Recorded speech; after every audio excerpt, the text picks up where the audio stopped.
kudenga mtsodzi pamatama ose. Ndoda kuti mundinzwisise wazukuru wangu. Ndoda kuti mundibatisise mazwi kana ndichitaura handiti vazukuru kana kune chinhu chinoda kukopewa ibhuku reshasha manzwa.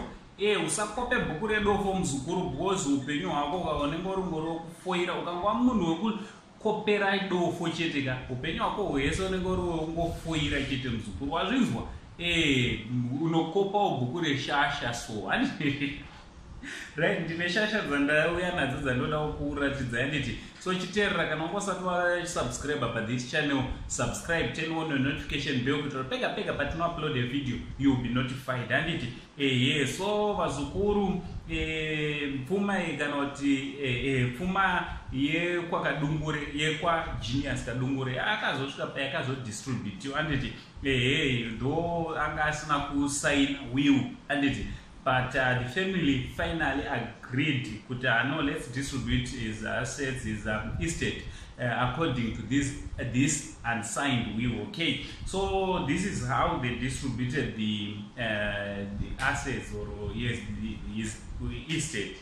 Yes, sezvo zvakanyorwa panapa hanzi Jinimbisa family. Yes, Jinimbis family have agreed to use an unsigned will yesterday. Jinimbi's friend KitKat will be getting the Lamborghini. Yes, everything else noticed. Right, mansion, expensive cars, several businesses will be put under a trust, Genius Kadungure Trust. His father will have 10%, his sister Nelia 60%, and Juliet, his elder sister, and will have 30%. Yes, wazukuru chinhu chinofadza chinhu chakanaka handiti kuti zvone vakadistributa vakangogova zvinhu zvisina noise. Kuti nyaya yekutoti unsigned will, it was supposed to cause a lot of trouble, it was supposed to cause a lot of trouble, but they agreed kuti let's use that same unsigned will.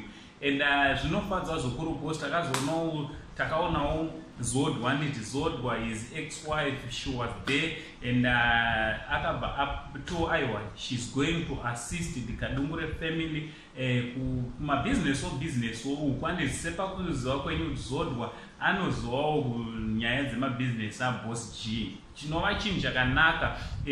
Just imagine muzukuru wangu kuti ex wako angamire newe here iwewe, ex wako akatokuona izvezvo uchidyiwa neshumba panonomhanya kutenga sauti 5 kg yesauti dzimarinate dzinatsonakigwa dzizipirwa handiti but zvinoratidza kuti Zodwa naJinimbi vakasiyana murugara handiti zvinoitawo kuti ukama hwavo ngeuri unoenda mberi. It's very unfortunate kuti panga pane vana papasina vana handiti zvokuti dai papa nemwana haiwa mwana uyu alright ngatikusiyeiko because maraino mune noise, vanhu vanoita noise. Also ndichida kuti makorokoto kuna KitKat nekuwanawo Lambo handiti he was a very loyal guy, especially kuna Jinimbi was a loyal friend.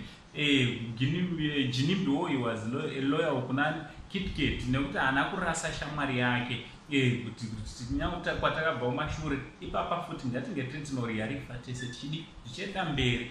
Pazoitawo nyaya zukuru yanetsa. Alright, imwe futi ndichida kukomenda kuti pamansion pane hotera very soon wazukuru handiti pamansion tozopaenda aiwa pacharenovatwa and it will be turned into a hotel handiti according to the source yandinaro panapa.